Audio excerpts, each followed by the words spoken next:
जननी परमाराध्या श्री श्री बड़मांकर श्रीचरण मोर कोटि कोटि प्रणाम। परम पूज्यपाद श्री श्री बरदांकर श्रीचरण मोर कोटि कोटि प्रणाम। परम पूज्यपाद श्री श्री आचार्य देवंकर श्रीचरण मोर कोटि कोटि प्रणाम। इष्ट परिवारंकर प्रत्येक प्रत्यंकर श्रीचरण मोर कोटि कोटि प्रणाम। आज यही पवित्र सत्संग रे उपस्थित समस्त परम सम्मानीय पवित्र पांजाधरी कर्मीगण गुरु भाई माता माने समस्त सत्संगी प्रेम को मोर सादर जय गुरु। जहाँ हो बहुत आनंद लगुच। आज आम 1353तम इ सत्संग ओडिशा सत्संग भुवनेश्वर सहित जोड़ी होइछे। सुभाष भाई किसी आग्रह प्रकाश करथिले किछि कहिया पई मु काली हुए तो फोन करी कहिथिले सुभाष भाई कि बहुत कार्य व्यस्तता बहुत किछि डिफिकल्ट सिचुएशन रे वर्तमान चलीछि प्रोजेक्ट आउ किछि जदि आउ के अल्टरनेट जदि काहको अरेंज करि पारन ताले भलो हंता पर देखा। किंतु सुभाष भाई कहले कहि भाई चिंता करंतुनी काली हबो ठाकुरन दयार सब होई परियो नेटवर्क रो भी समस्या रहियोनी। जा हो देखा जाऊ ठाकुरंकर कथा मु केमिति कहि पारुची कना सुभाष भाईकर भल पाइबा तांकर अनुरोध को मु काटी पारली नाही। आज जो माने भोग निवेदन करिसेंती दुई जण मा भोग निवेदन करिसेंती सेमानकर मंगल कामना पई मु दयालंग श्रीचरण प्रार्थना रखुची। जे माने सब ग्रंथ पाठ सहित भजन कीर्तन समस्तंकर मंगल कामना पई मु दयालंग श्रीचरण प्रार्थना रखुची। आज गोटे टॉपिक रखा जाइछि तांकु केवल भल पाओ। दुईटा मीनिंग बाहर कर दिया जाय पारे।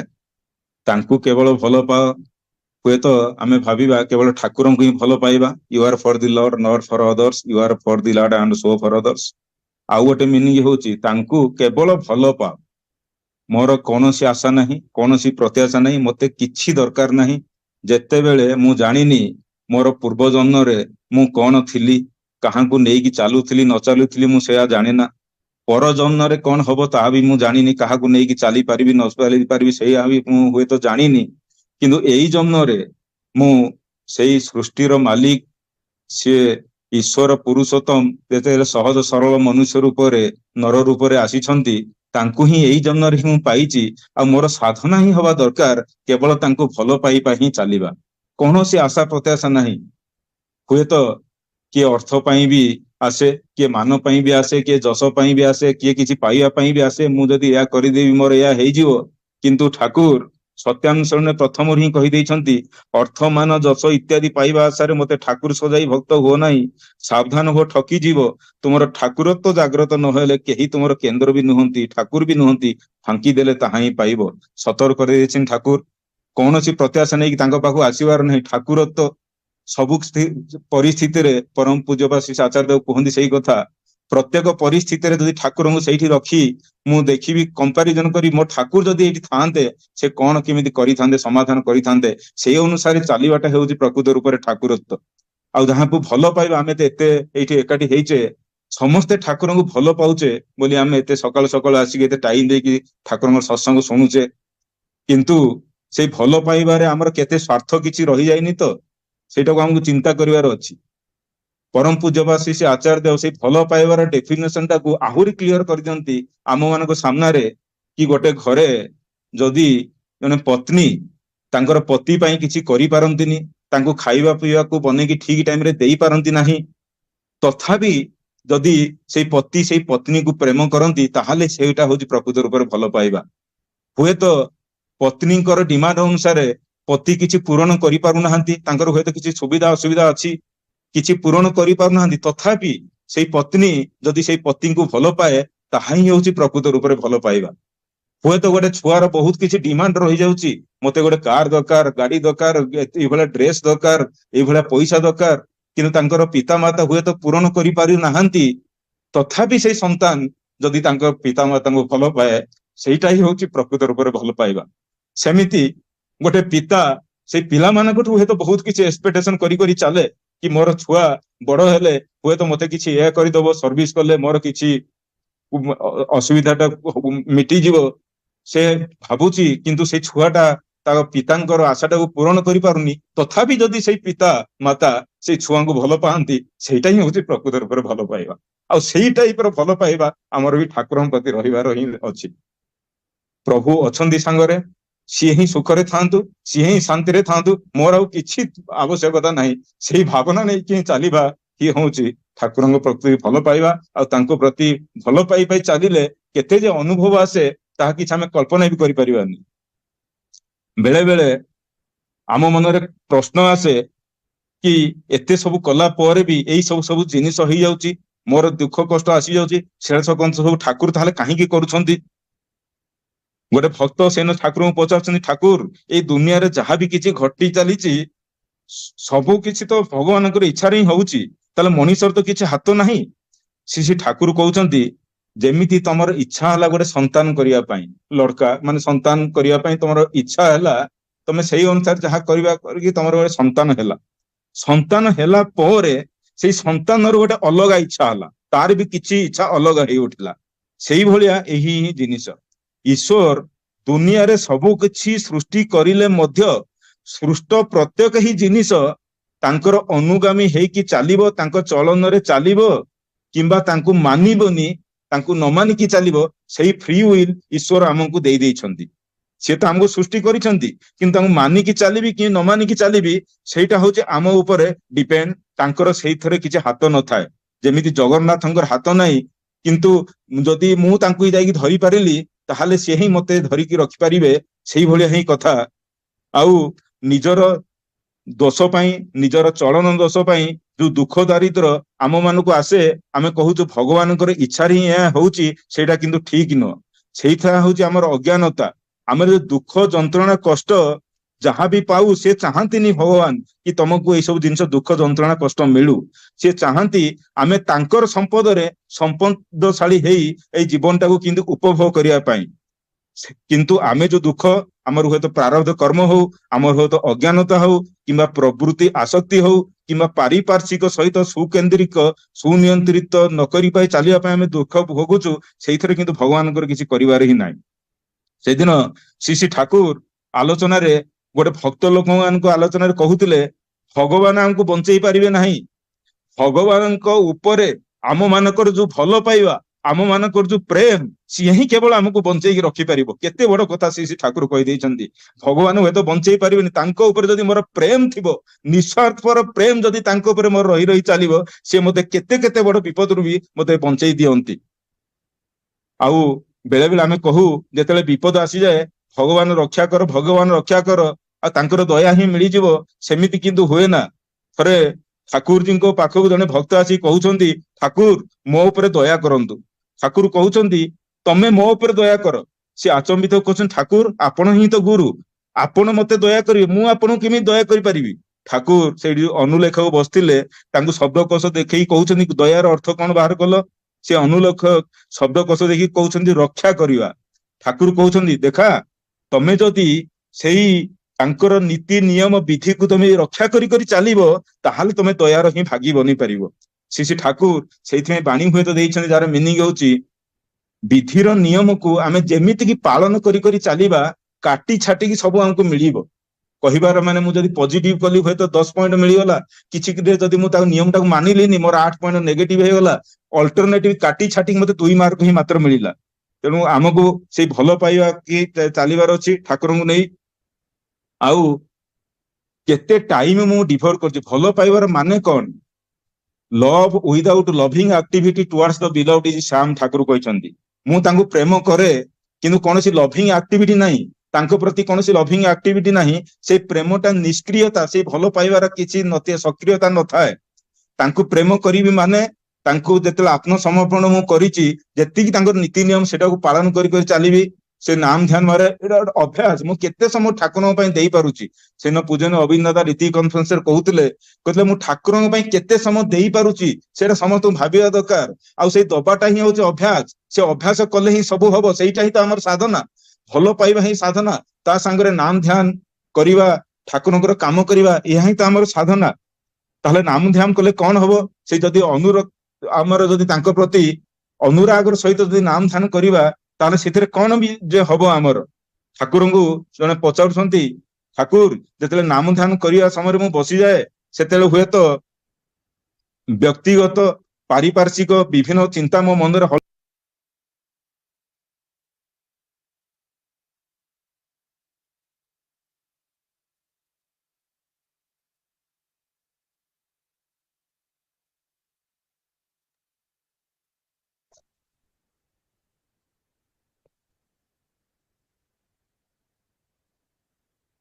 फोन आसीगला क्षमा चाहूँगी बहुत अर्जेंट किसी ना।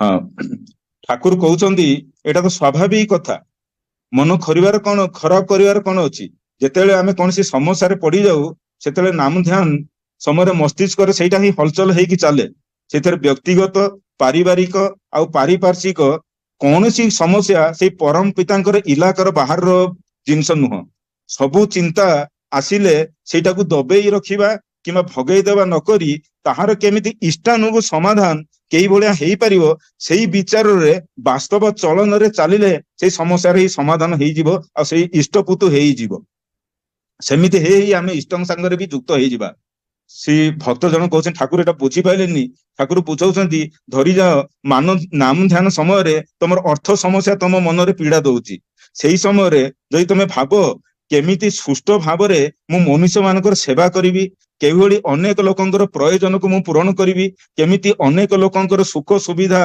केमिति से तांको पहुंचई पारिबि सेई माध्यम रे आपनकर अर्थ समस्यार इष्टानुग समाधान तम भीतर ही जागृत हेई जिवो आ सेई समस्या आसिले तम इष्टंग सहित युक्त हेकी रहिबो तांको सहित विच्युति हबो नाही बरं तमर इष्ट चलन रे आहुरी तमे उदार बनी जिवो सेइथि पई मु कहे जेते बेले तुमको अभाव स्पर्श करे सेई भले तमर जहाँ भी जुटे तुमर सेई थरे तम किछि देई दियो सेई थरे बळ मिलिवो पानेर माने पाइबार आशा जेतेले तुमको पकड़ी की रखुची सेतेले तमे किछि दबार भावनाटा को नहीं आस आ सेई अनुसार ही काम करी करी चलो देखिबो सेई समस्यार समाधान आसी जिवो एटा होची नाम ध्यान माध्यम रे श्री श्री ठाकुर कहउछंती आमे बेले बेले भाबु कोन कि मोर परिवेश रे एते लोक अछंती सेमाने तो बहुत खुशी रे अछंती सेमाने तो शांति रे अछंती दीक्षा तो नहीं नाहंती ताहले मु तो दीक्षा नेइची मु तो सेते सुख शांति रे नाही ताहले कोन लाभ ठाकुर नै कि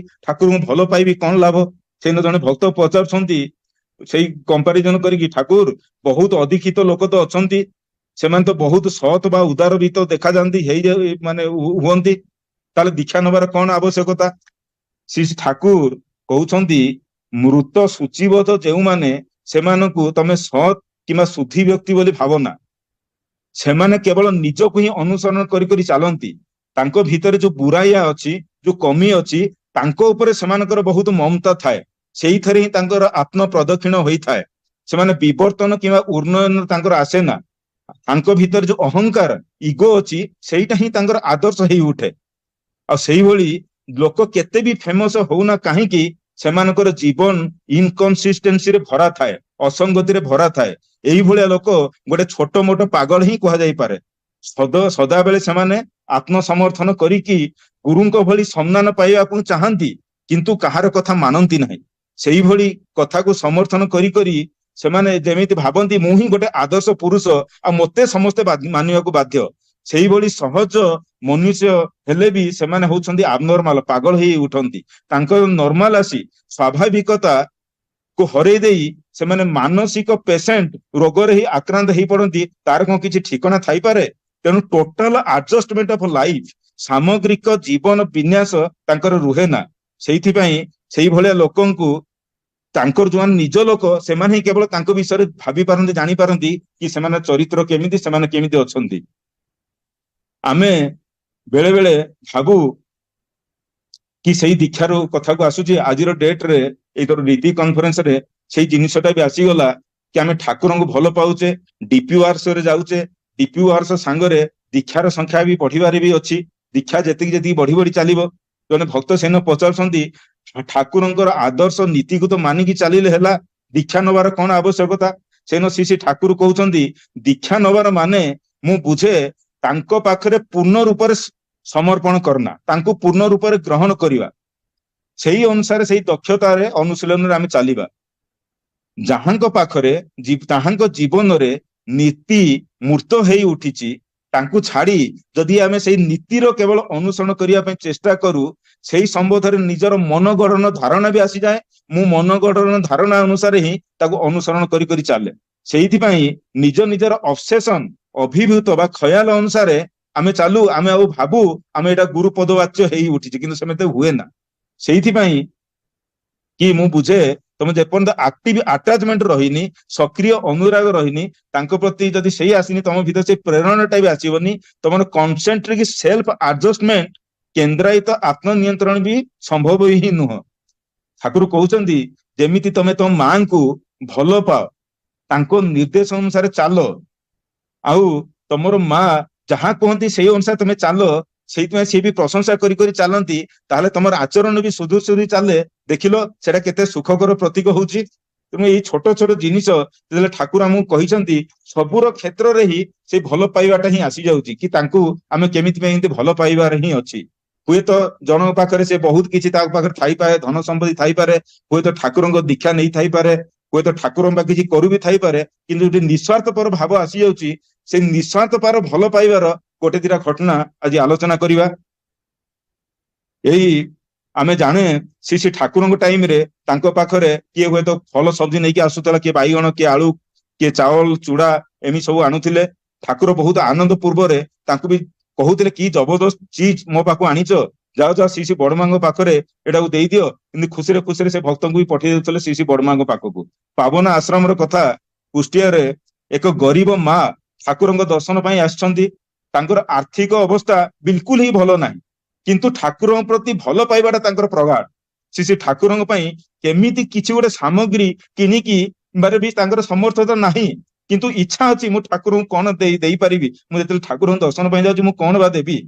ସେଇଥିପାଇଁ ସେ ଠାକୁରଙ୍କ ପାଇଁ ଦବାର ଯୋଉ ଇଚ୍ଛାଟା ତାଙ୍କ ଭିତରେ ଆସିଯାଇଛି, ସେ କିଛି ଧାନ କିଣିକି ନିଜ ହାତରେ ଅଧ କିଲେ ଚୁଡା ମାନେ ତାକୁ ତୟାର କରି ନିଜର ଗୋଟେ ପଟୁଲିରେ ତାକୁ ବାନ୍ଧି ଆସିଛନ୍ତି, ଠାକୁରଙ୍କ ପାଖକୁ ଆସି ଯାଇଛନ୍ତି। ଆଶ୍ରମରେ ଯେତେବେଳେ ପହଞ୍ଚନ୍ତି, ଦୂରରୁ ଦେଖୁଛନ୍ତି ଅସଂଖ୍ୟ ଭକ୍ତ, ଅସଂଖ୍ୟ ବିଶିଷ୍ଟ ଲୋକ ଠାକୁରଙ୍କୁ ଯେ କେତେ ଯେ ମୂଲ୍ୟବାନ କଣ କଣ ଦେଇ ଦେଇ ଚାଲିଛନ୍ତି, ଆଉ ଇଏ ଲାଜରେ ଦୂରରେ ରହି ଭାବୁଛନ୍ତି ମୁଁ ଏଇ କଣ ଚୁଡା, ଏଇ ଚୁଡାକୁ ଠାକୁରଙ୍କୁ କେମିତି ଦେବି। ମୋର ତାଙ୍କର ଆଖିରୁ ଆଶ୍ରୁ ମୋ ପରମ ପିତା ପ୍ରଭୁଙ୍କୁ ଲୋକମାନେ ଯେତେବେଳେ ଏତେ ମୂଲ୍ୟବାନ ଜିନିଷ ସବୁ ଦେଇ ଦେଇ ଚାଲିଛନ୍ତି, ମୋର ଏଇ ଚୁଡା ଟିକେ ମୁଁ କେମିତି ବା ଦେବି। ସେ ଦୂରରୁ ମାନେ ତାଙ୍କ ଆଖିରୁ କେବଳ ଅଶ୍ରୁ ହିଁ ବହି ଚାଲୁଛି।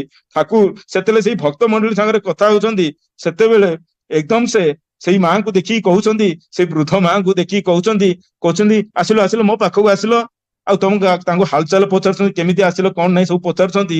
ତାପରେ ଆଗ୍ରହ ପୂର୍ବକ ମାନେ କହୁଛନ୍ତି, ମା ତମେ ଯାହା ମୋ ପାଇଁ କଣ ଆଣିଛ, ମୋ ପାଇଁ କଣ ଆଣିଛ।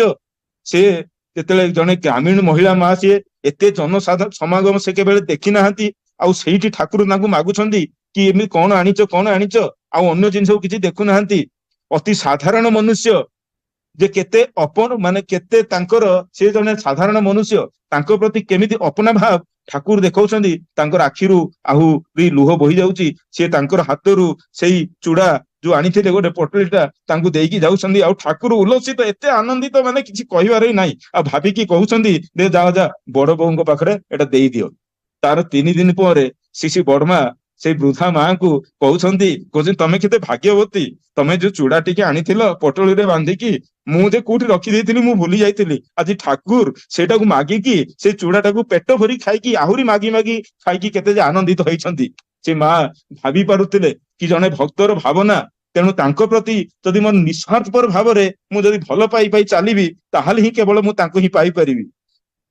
ହୁଏତ ଗୋଟେ ଘଟଣା, ପାବନ ଆଶ୍ରମର ରୀତି ଅଧିବେଶନର ସମୟ, ଆଶ୍ରମରେ ଲୋକ ପୁରା ଖଚାଖଚ ପୁରା ଭରିକି ଅଛନ୍ତି, ଅସଂଖ୍ୟ ଭକ୍ତ ବି ଶ୍ରୀ ଠାକୁରଙ୍କୁ ଘେରିକି ବସିଛନ୍ତି। ବହୁତ ଦର୍ଶନାର୍ଥୀ ବି ଆସିଛନ୍ତି ଶୁଣିକି ଠାକୁରଙ୍କର କି ସେମିତି ସେ କେମିତି ମହାମାନବ, ତାଙ୍କୁ ଟିକେ ଦର୍ଶନ କରିବା। ସେମିତି ବହୁତ ଲୋକ ଆସିଛନ୍ତି। 2 ଜଣ ଅତି ଗରିବ ବ୍ୟକ୍ତି, ଗୋଟେ ଯଶୋହର ଜିଲ୍ଲାର ବାଂଲାଦେଶ ଗୋଟେ ଗରିବ ବ୍ୟକ୍ତି, ଗୋଟେ ଛୋଟ ଗାଁରେ ରୁହନ୍ତି, ତାଙ୍କର ଗନ୍ଦା ଧୋତି ପିନ୍ଧିକି, ଶରୀରରେ କିଛି କପଡା ନାହିଁ, ପାଦରେ ଚପଲ ନାହିଁ, ଗନ୍ଦା ଧୋତି ପିନ୍ଧି, ତାଙ୍କର ପଇସା ବି ନାହିଁ ଗାଡିରେ ଆସିବା ପାଇଁ, ଗାଡି ଭଡାର ବି ଅଭାବରୁ ଏତେ ଦୂରରୁ ଚାଲି ଚାଲି ରାସ୍ତାରେ ଆସିଛନ୍ତି। ଯେତେବେଳେ ରହିବା ପାଇଁ ଘର ବି ନାହିଁ, ରାସ୍ତାରେ ଗଛ ମୂଳେ ହୁଏତ ରହିଯାଇଛନ୍ତି। ଏମିତି ଆସି ଆସି କିନ୍ତୁ ତାଙ୍କର ଠାକୁରଙ୍କ ପ୍ରତି ସେଇ ଭଲ ପାଇବାଟା ଅଛି, ତାଙ୍କର ସେଇ ଲାଳସଟା ଅଛି, ମୁଁ ଠାକୁର ଦର୍ଶନ କରିକି ଯିବି, ସେଇ ଲାଳସାରେ ହିଁ ସେ ଆସିକି ଯେତେବେଳେ ପହଞ୍ଚି ଯାଇଛନ୍ତି, ଆଉ ଯେତେବେଳେ ଦେଖିଛନ୍ତି ଲୋକଙ୍କୁ ତାଙ୍କର ମନଟା ପୁରା ସଂକୁଚିତ ହେଇଯାଉଛନ୍ତି। ସେଇ କିଏ କଣ ଯେ ସୁନାର ଦଉଛି ଉପହାର, କିଏ କଣ ଯେ ରୂପାର ଉପହାର ଦଉଛି, କିଏ କଣ ଯେ କେତେ ବଡ ନୋଟ ଦଉଛନ୍ତି, ଅର୍ଘ୍ୟ ଦଉଛନ୍ତି, ଆଉ ଏମାନେ ବା କଣ ଦେବେ ଠାକୁରଙ୍କୁ। ଦୁଇ ଜଣ ଗରିବ ବ୍ୟକ୍ତି ଦୂରରେ ଏମିତି ପଡିକି ରହିଛନ୍ତି, କେବଳ ଠାକୁରଙ୍କୁ ଦର୍ଶନ କରୁଛନ୍ତି। ଠାକୁରଙ୍କର ନଜର ଯେତେବେଳେ ସେଠି ଚାଲି ଯାଇଛି, ସେ କହୁଛନ୍ତି କହୁଛନ୍ତି ଆରେ ମୋ ପାଇଁ ଯାହା ଆଣିଛ କଣ ତମେ ମତେ ଦବନି? ମୋ ପାଇଁ ଯାହା ଆଣିଛ କଣ ଦବନି? ସେ ଭାବୁଛନ୍ତି କଣ ବା ଦବୁ। ସେମାନେ ମାତ୍ର ଦୁଇ ଟଙ୍କା, ଏ ଭାଇ 2 ଟଙ୍କା, ସେଇ 2 ଟଙ୍କା ଆଣିଛନ୍ତି। ସେମାନେ ଠାକୁରଙ୍କ ହାତକୁ ଯେତେବେଳେ ବଢେଇ ଦଉଛନ୍ତି, ଠାକୁର କାହା ପାଖରୁ କେବେ ବି ଅର୍ଥ ନିଜ ହାତରେ ନିଅନ୍ତିନି। କିନ୍ତୁ ସେଇ 2 ଜଣ ଭକ୍ତଙ୍କର ସେ 2 ଟଙ୍କା ନେଇ ସମସ୍ତଙ୍କୁ ଦେଖଉଛନ୍ତି, ଆରେ ଦେଖରେ ମୋ ପାଇଁ କେହି ଆଣିଛି, କି ଅମୂଲ୍ୟ ରତ୍ନ ମୋ ପାଇଁ ନେଇ ଆସିଛି। ଆଉ କେମିତି ତାକୁ ନିଜର ଧୋତିରେ ତାକୁ ବାନ୍ଧି ରଖିଦେଇଛନ୍ତି। ଆଉ ଯେତେବେଳେ ବଡ ବଡ ଭକ୍ତ, ଯୋଉମାନେ ବିଶିଷ୍ଟ ବିଶିଷ୍ଟ ଭକ୍ତ ନିଜକୁ ଭାବନ୍ତି ବହୁତ ଧନ ସମ୍ପଦର ମାଲିକ ବୋଲି ଭାବନ୍ତି, କି ଆମେ ଠାକୁରଙ୍କୁ ଏହା ସବୁ ଦବୁ, ସେୟା ସବୁ ଦବୁ, ଠାକୁର ସେଟା କିଛି ଦେଖୁନାହାନ୍ତି। ସେଇ ଭକ୍ତ ମାନଙ୍କର ଟିକେ ହୁଏତ ଈର୍ଷା ଭାବ ଆସିଯାଉଛି, କି ଠାକୁର କଣ 2 ଟଙ୍କା ଦେଲେ ଆଉ ତାଙ୍କୁ ଏତେ ଆନନ୍ଦରେ ଗ୍ରହଣ କରୁଛନ୍ତି, ଆମେ ଯେ ଏତେ ଆଣିକି ଦବା ପାଇଁ ଚାହୁଁଛୁ, ଠାକୁର ଆମ ପାଇଁ ହୁଏତ ମାନେ ଦେଖୁନାହାନ୍ତି। କିନ୍ତୁ କଥାଟା ହଉଛି, ଯୋଉମାନେ ବିଷୟକ ବ୍ୟକ୍ତି, ସେମାନେ କେବଳ ବିଷୟ ପାଇବାର ହିଁ ଆଶାରେ ହିଁ ଠାକୁରଙ୍କ ପାଇଁ ଆସନ୍ତି।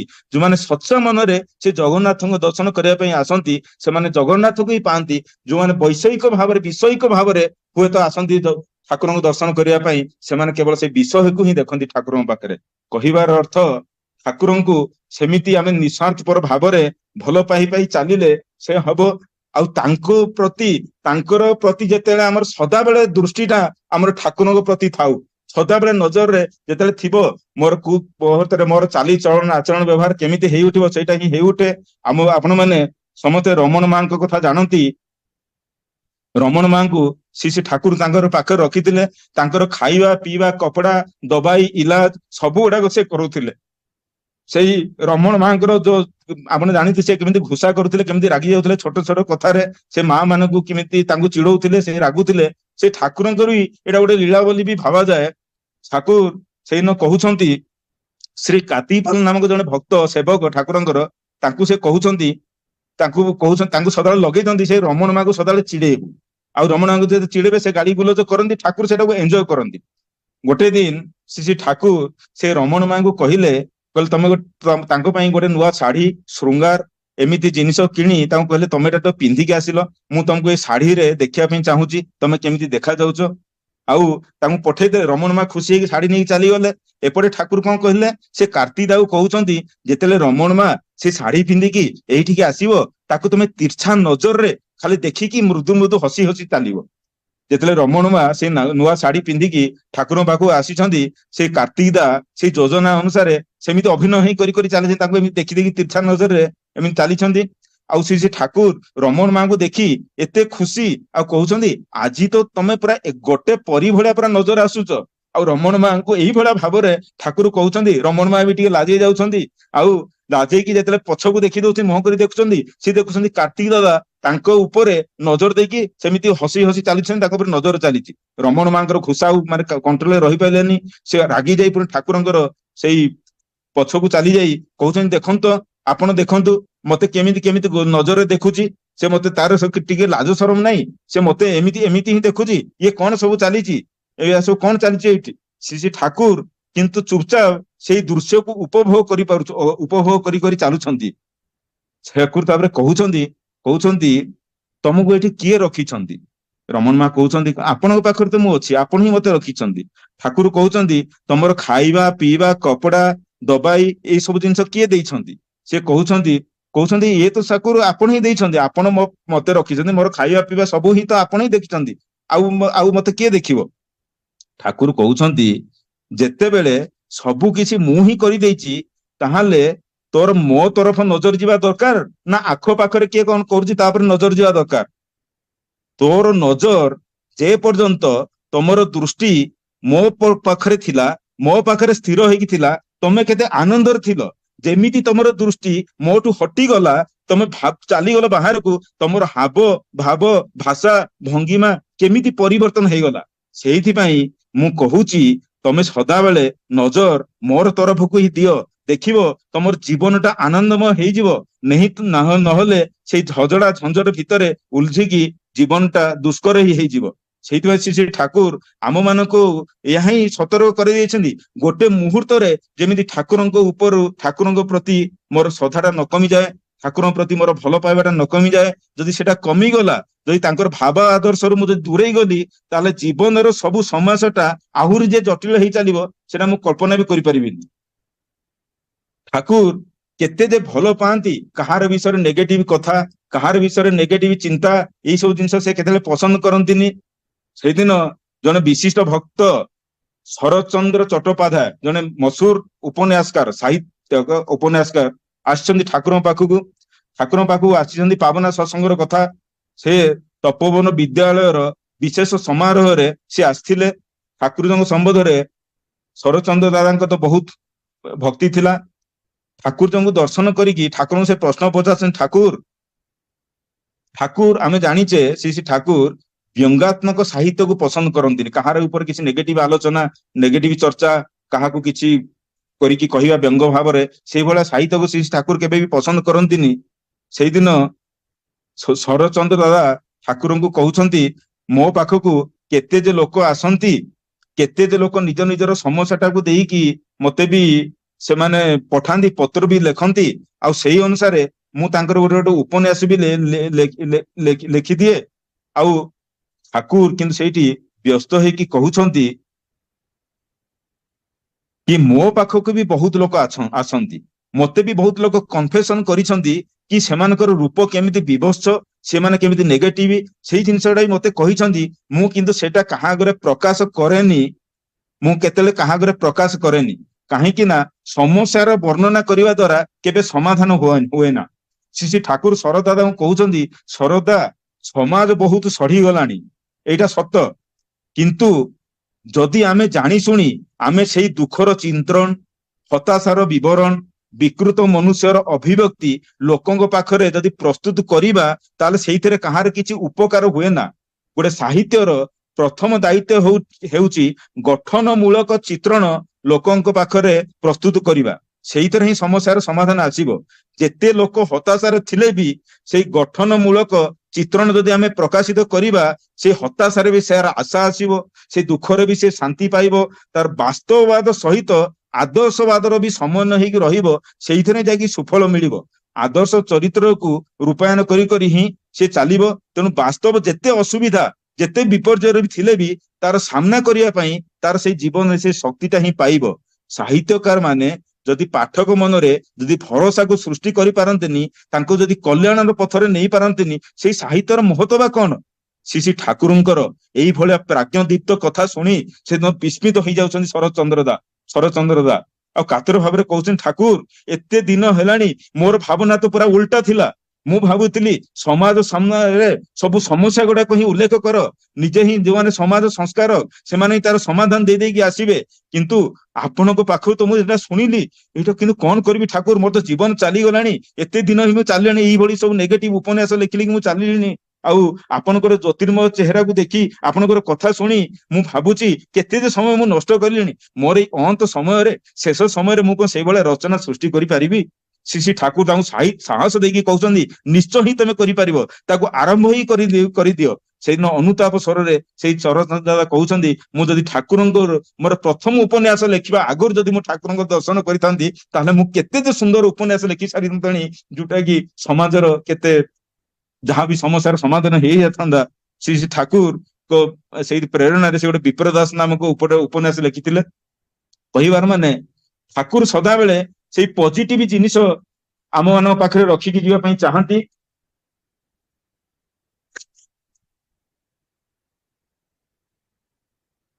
ତେଣୁ ଆମେ ପ୍ରତ୍ୟେକ କ୍ଷେତ୍ରରେ ଠାକୁରଙ୍କ ପ୍ରତି ସେଇଭଳି ଭଲ ପାଇବା ଯଦି ହେଇ ଚାଲିବ, ତାଙ୍କର କଥାଟା ଯଦି ମାନି ମାନି ଆମେ ଚାଲିବା, ତାହେଲେ ହିଁ ତାଙ୍କୁ କେବଳ ମୁଁ ଉପଭୋଗ କରିପାରିବି। ସେଇଟା ହିଁ ହଉଛି ନିରାଟ ସତ୍ୟ କଥା।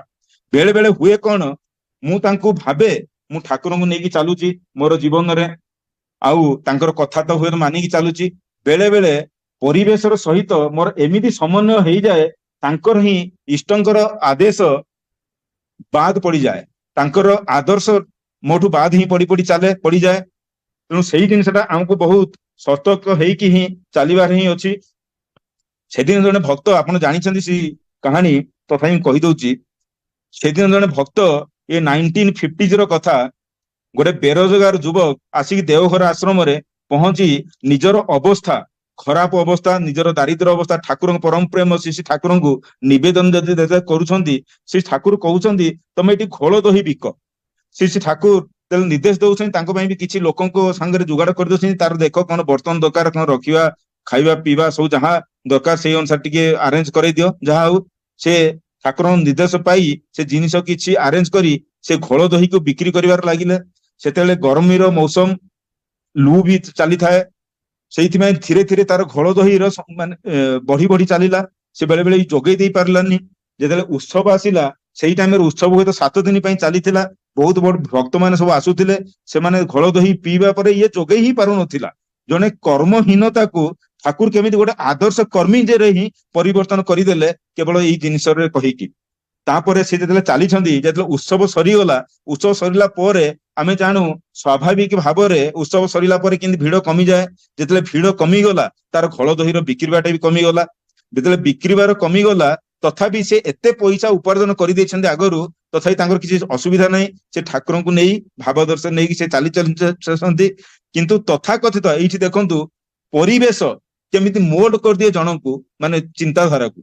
ଯେତେବେଳେ ପରିବେଶର ଯୋଉମାନେ ତାର ଦୁଃଖ ଜ୍ୱାଳା ଯନ୍ତ୍ରଣା ଟାଇମରେ ହୁଏତ ଗୋଟେ ଦିନ ତାଙ୍କୁ ଦେଖିଛନ୍ତି କି ନ ଦେଖିଛନ୍ତି, ସେଇଭଳିଆ ଲୋକ ଶୁଭଚିନ୍ତକ ହେଇ ତା ପାଖରେ ଆସିକି ପହଞ୍ଚି ଯାଇକି କହୁଛନ୍ତି, ଆରେ ଘୋଳ ଦହି ବିକ୍ରିଟା ତ ତୋର କମିଗଲାଣି, ତାହେଲେ ଏଇଠି ଗୋଟେ କାମ କରୁନ, ସେ ପାଖରେ କିଛି ଗୋଟେ ସବଜି ହକା ରଖିକି ବିକ୍ରି କରୁନ। ସେ ଦୃଢତା ପୂର୍ବରେ କହୁଛନ୍ତି ନାଇଁ, ମୋ ଠାକୁରଙ୍କ ନିର୍ଦ୍ଦେଶ ଅଛି ମତେ ଘୋଳ ଦହି ବିକ୍ରି କରିବା ପାଇଁ। ସେ କହୁଛନ୍ତି, ଠାକୁରଙ୍କ ନିର୍ଦ୍ଦେଶ ଅଛି, ତମେ ଯାଇ ଠାକୁରଙ୍କୁ ଟିକେ ପୁଣି ନିବେଦନ କରୁନ କି ଘୋଳ ଦହିର ବିକ୍ରିଟା କମିଗଲାଣି, ମତେ ଟିକେ ପରିବା ବିକ୍ରି କରିବା ପାଇଁ ଟିକେ ପରମିଶନ ଦିଅ। ସିଏ ଯାଉଛନ୍ତି ଠାକୁରଙ୍କ ପାଖକୁ, ଠାକୁର ଯେତେବେଳେ ନିବେଦନ କରୁଛନ୍ତି, ଠାକୁର କହୁଛନ୍ତି ନାଇଁ, ତୁ କେବଳ ଘୋଳ ଦହି ହିଁ ବିକିବୁ। ଠାକୁରଙ୍କୁ କହିଛନ୍ତି, ସେତେବେଳେ ଏଇ ବ୍ୟକ୍ତି ଆସିକି କହୁଛି, ନାଇଁ ନାଇଁ, ଠାକୁରଙ୍କ ନିର୍ଦ୍ଦେଶ ଅଛି, ମୁଁ କେବଳ ଘୋଳ ଦହି ବିକ୍ରି କରିବି। କିନ୍ତୁ ଭାଗ୍ୟ ଦେବତା ଦେଖୁଛନ୍ତି ତାର ମନ ଭିତରେ ଯେ କଣ କଣ ଭାବନା ଚାଲିଛି।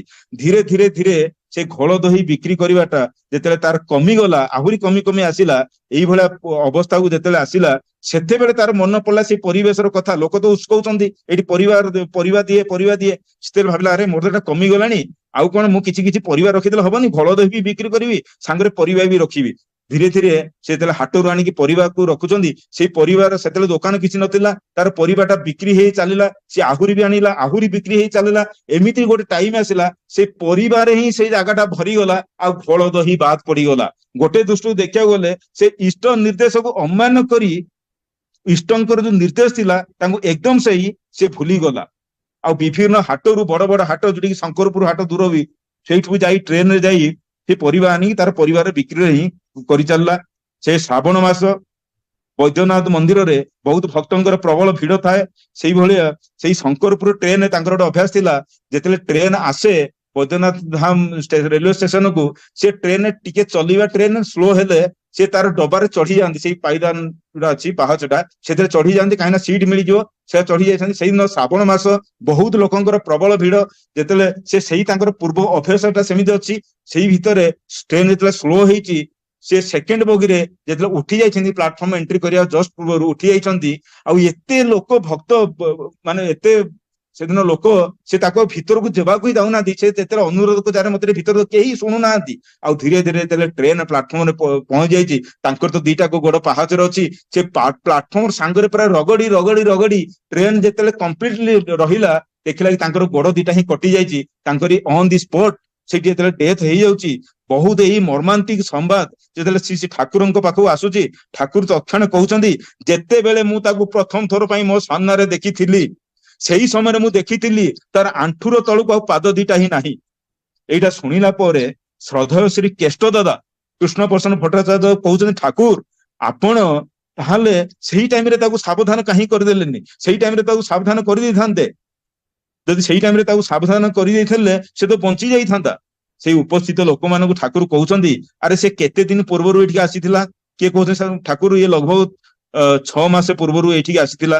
ଶ୍ରୀ ଠାକୁର କହିଲେ ସେତେବେଳେ ଯଦି ମୁଁ ତାକୁ ଏଇ କଥାଟା କହିଦେଇଥାନ୍ତି, ସିଏ ହୁଏତ 6 ଦିନ ବଞ୍ଚି ପାରିନଥାନ୍ତା। ଶ୍ରୀ ଠାକୁର ମନୋବୈଜ୍ଞାନିକ ହିସାବରେ ଏଇ ଜିନିଷଟାକୁ ବୁଝେଇ ଦେଇଥିଲେ। ହୁଏତ ସେଇଦିନ କହିଛନ୍ତି ମନରେ ତମର ଯେତେବେଳେ ଯୋଉ ଜିନିଷଟା ଆସେ ତମେ ସେଇ ଅନୁସାରେ ଯଦି ତମର ଆଗ୍ରହଟା ବଢି ବଢି ଚାଲେ ତମର ସେଇ ଅନୁସାରେ ତମେ ପରିଚାଳିତ ହେଇ ଚାଲିବ। ଯଦି ତାକୁ ସେଇଦିନ ମୁଁ କହିଦେଇଥାନ୍ତି ତମର ଆଣ୍ଠୁ ତଳକୁ ଗୋଡ ଦିଟା ନାହିଁ, ସେ ସେଇ ଭାବନାରେ ହିଁ ତାର ଦିନ ଗୁଡାକ କାଟି କାଟି ଚାଲିଥାନ୍ତା। ସଦାବେଳେ ସେ ଭାବୁଥାନ୍ତା କି ମୋ ଆଣ୍ଠୁ ତଳକୁ ଗୋଡ ଦିଟା ନାହିଁ, ଆଣ୍ଠୁ ତଳକୁ ଗୋଡ ଦିଟା ମୋର କଣ ହବ, ସେ ଭାବନାରେ ଭାବି ଭାବି ହିଁ ତାର କେତେବେଳେ ବି ମୃତ୍ୟୁବରଣ ହେଇଯାଇଥାନ୍ତା। କିନ୍ତୁ ଶ୍ରୀ ଠାକୁର ସେ ବିପଦ ତାରଣ ପରମ ଦୟାଲ ତାଙ୍କର ବିପରୀତ ଭାବରେ ତାକୁ କେମିତି ଇଷ୍ଟାପୂତ ତାକୁ କେମିତି ଇଷ୍ଟାନୁଗ ନିୟନ୍ତ୍ରିତ କରିକି ସେଇ ସମସ୍ୟାର କେମିତି ସମାଧାନ ହେଇଯାଇପାରିବ ଠାକୁର ସେଇ ସମାଧାନଟା ଦେଇଥିଲେ। କିନ୍ତୁ ଗୁରୁଙ୍କର ଆଦେଶଟା ସେ ପାଳନ କରିପାରିଲେନି, ସେଇଥିପାଇଁ ତାଙ୍କର ମୃତ୍ୟୁ ହେଲା।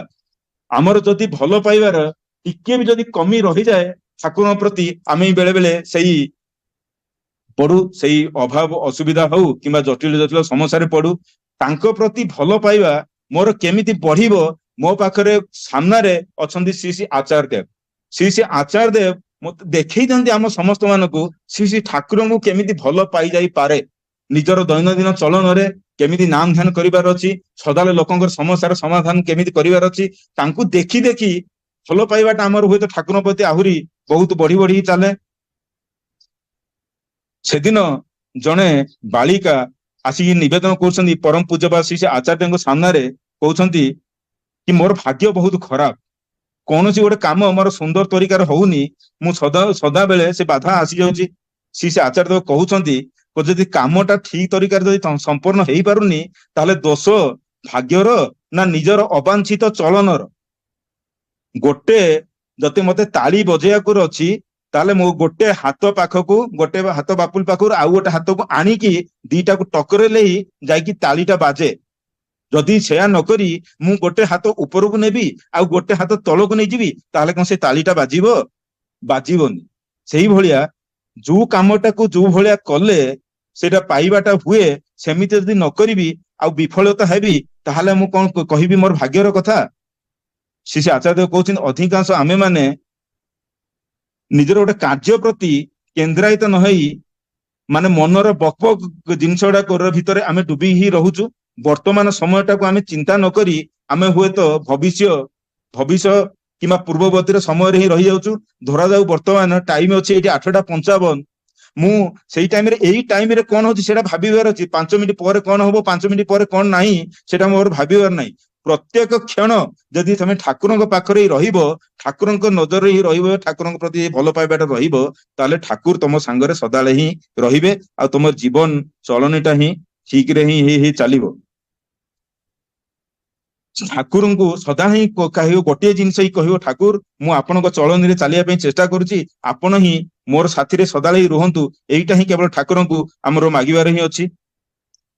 ଆଉ ସେଦିନ ଜଣେ ବ୍ୟକ୍ତି ଆସିକି କହୁଛନ୍ତି, ଜଣେ ମା ଆସିକି ଶ୍ରୀ ଆଚାର୍ଯ୍ୟଙ୍କ ପାଖରେ କହୁଛନ୍ତି, ଆଖିରେ ଦୁଇଟା ସନ୍ତାନକୁ ନେଇକି ଆସିଛନ୍ତି, ଆଖିରେ ଅଶ୍ରୁ କହୁଛନ୍ତି କି ମୋର ପତିଙ୍କର କୁଣ୍ଡଲି ଦେଖି ତାଙ୍କର ମୃତ୍ୟୁ ଯୋଗ ବୋଲି କୁହାଯାଇଛି। ପୂଜ୍ୟପାଦ ଶ୍ରୀ ଆଚାର୍ଯ୍ୟ ଦେବ ସେ କହୁଛନ୍ତି ଜ୍ୟୋତିଷ କୁଣ୍ଡଲି ଦେଖିକି ମୃତ୍ୟୁ ଯୋଗ କହିଦେଲା ଆଉ ତମେ ସେଥିରେ ଭୟଭୀତ ହେଇଗଲ, ତାର ଅର୍ଥ ତମେ ଗୁରୁଙ୍କ ଉପରେ ତମେ ନିର୍ଭରଶୀଳ ହେଇପାରିଲନି, ତମେ ତାଙ୍କ ଉପରେ ତମେ ବିଶ୍ୱାସ କରିପାରିଲନି। ମୁଁ ତ ଏହା ହିଁ ମାନେ କିଂ କୁର୍ବନ୍ତି ଗ୍ରହ ସର୍ବେ ୟଶ କେନ୍ଦ୍ରେ ବୃହସ୍ପତି, ଯଦି ମୋର ବୁଧ ଶୁକ୍ର ରାହୁ କେତୁ ମୋର କେହି କିଛି ବି କରିପାରିବେନି, ଯଦି ମୋର କେନ୍ଦ୍ରରେ ବୃହସ୍ପତି ଥାଆନ୍ତି, ତମେ ସେଇ ଗୁରୁଙ୍କୁ ତ ଆଧାର କରି କି କଣ ତମେ ଚାଲିପାରୁନ? ଆଉ ତମେ ପୁଣି ତାଙ୍କର ଆଉ କଣ ଜ୍ୟୋତିଷ କହିଦଉଛି ସେଇ ଉପରେ ତମେ ଏମିତି ହେଇଯାଉଛ, ଭୟଭୀତ ହେଇଯାଉଛ। ତମକୁ ସେଇ ବିଶ୍ୱାସଟା ଆଣିବାକୁ ପଡିବ ଠାକୁରଙ୍କ ପ୍ରତି। ଆଉ ଶ୍ରୀ ଆଚାର୍ଯ୍ୟ ସେନ କହୁଛନ୍ତି ମୋର ଛୁଆ ଯେତେବେଳେ 1 ବର୍ଷ ଥିଲା ତାର ଗୋଟେ ଅପରେସନ କରିବାର ଥିଲା, ଆଉ ସେଇଦିନ ମୋର ମନ ଅଛି ଅପରେସନ ଥିଏଟରକୁ ଯେତେବେଳେ ସେ ଛୁଆଟା ଯାଉଛନ୍ତି ଅପରେସନ ପାଇଁ, ସେତେବେଳେ ମୁଁ ଆଉ ମୋର ଧର୍ମପତ୍ନୀ 2 ଜଣ ଯାକ ଆମେ ହସୁଥାଉ, ଆମେ ମୁସ୍କୁରାଉଥାଉ। କାହିଁକି ନା ମୁଁ କଣ ପାଗଳ ଥିଲି? ସେଇ ଟାଇମରେ ଏତେ ବଡ ସମସ୍ୟା ଟାଇମରେ ମୁଁ ବି ମୁସ୍କୁରଉଥିଲି? ମୁଁ କଣ ପାଗଳ ଥିଲି? ନା ମୋର ବିଶ୍ୱାସ ଥିଲା ଠାକୁରଙ୍କ ପ୍ରତି। ମୋର ସେଇ ବିଶ୍ୱାସଟା ଥିଲା କି ଠାକୁର ପୁଅ ତ ଯାଉଛି ଅପରେସନ ହବା ପାଇଁ, କିନ୍ତୁ ସେ ଡକ୍ଟର ତ ଅପରେସନ କରିବ, କିନ୍ତୁ ମୋର ଏହି ବିଶ୍ୱାସ ଆପଣ ହିଁ ସେଇ ଜାଗାରେ ହିଁ ଥିବେ, ସେ ଅପରେସନ ଟାଇମରେ ଥାଇକି ଆପଣ ହିଁ ସେଇ ତାର ସମସ୍ୟାର ସମାଧାନ ହିଁ କରିବେ। ସେଇଭଳି ତମେ ଯଦି ମାନେ ବିଶ୍ୱାସ କରି ଚାଲିବ, ଠାକୁରଙ୍କୁ ଯଦି ବିଶ୍ୱାସ କରି ଚାଲିବ ତାହେଲେ ସବୁ ସମସ୍ୟାର ସମାଧାନ ହବ। ଆଉ ଯୋଉଠି ତମେ କୁଣ୍ଡଲି ନେଇକି ଆସିକି ପହଞ୍ଚିଛ, ସେତେବେଳେ ଯିଏ କୁଣ୍ଡଲିଟା ଲେଖିଥିଲା ସେ କଣ କାଗଜ କଲମ ନେଇକି ଥିଲା ତମର ପତିଙ୍କର ଜନ୍ମ ଟାଇମରେ ଏକ୍ଜାକ୍ଟଲି ସେଇ ଟାଇମଟା ନୋଟ କରି ରଖିଥିଲା? ହୁଏତ 5 ମିନିଟ 10 ମିନିଟ ଏପଟ ସେପଟ ହେଇଥାଇପାରେ, ସେଇ ଗଣନା ଅନୁସାରେ ହୁଏତ ଜ୍ୟୋତିଷ ମାନେ ଗଣନା କରିଥାଇ ପାରନ୍ତି। ତେଣୁ ତମେ କାହିଁକି ଏଇଟାକୁ ନେଇକି ଭୟଭୀତ ହଉଛ? ଠାକୁରଙ୍କୁ ନେଇକି ଚାଲ, ଠାକୁରଙ୍କୁ ନେଇକି ଚାଲ। ତମର ଗୁରୁଙ୍କ ପ୍ରତି ଏତେ ତୀବ୍ରତା ରହିବା ଦରକାର, ଗୁରୁଙ୍କ ପ୍ରତି ଏତେ ଭଲ ପାଇବାର ତୀବ୍ରତା ରହିବା ଦରକାର, ତମେ ସବୁ ବାଧାକୁ ଅତିକ୍ରମ କରି ସେଇ ସାହସ ହିଁ ହବାର ହିଁ ଅଛି। ତମେ ସାହସୀ ବନିବାର ଅଛି, ସବୁ ବାଧାକୁ ବାଧ୍ୟ କରିବାର ଅଛି। ବାଧ୍ୟ କରି ତମେ ସାହସୀ ବନି ଦେଖ, ତମର ସବୁ ସମସ୍ୟାର ସମାଧାନ ନେଇକି ହିଁ ଚାଲିବ।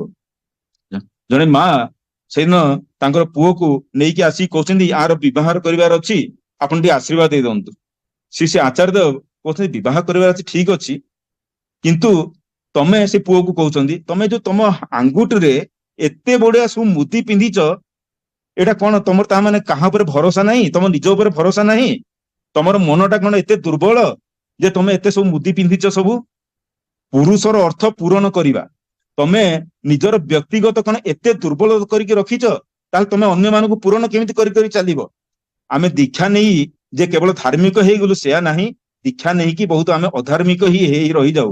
ଦୁର୍ବଳ ଚିତ୍ତରେ ଭକ୍ତିର କୌଣସି ସ୍ଥାନ ହିଁ ନଥାଏ। ତେଣୁ ସଦାବେଳେ ଦୃଢତର ରୁହ, ଠାକୁରଙ୍କୁ ନେଇ ଚାଲ, ସେ ସାହସୀ ବନ, ବୀର ବନ।